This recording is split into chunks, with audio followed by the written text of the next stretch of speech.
জয়রাম বন্ধুরা, আমি রামচন্দ্রদেব স্মরণীয় বই থেকে একটা গল্প আপনাদের শোনাচ্ছি।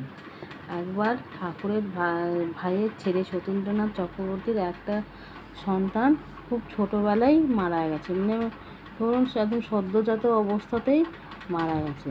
তো ওই শোকটা থেকে ঠাকুরের যে ভাইয়ের ছেলে ছিলেন সতীন্দ্রনাথ চক্রবর্তী, উনি ওই শোকটা থেকে কিছুতেই বেরোতে পারছিলেন না।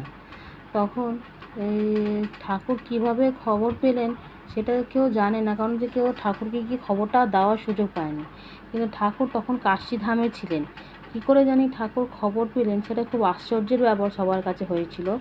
কিন্তু একদিন দেখা গেছে যে ঠাকুরের যখন সতীন্দ্রনাথ চক্রবর্তী সকালবেলা তো খুব জপ তপ, সকালের দিকে তো খুব জপ তপ করতেন, আহ্নিক করতেন। সকালবেলাটা ওনার অনেকক্ষণ টাইম নিয়ে উনি এই জপ তপ পুজো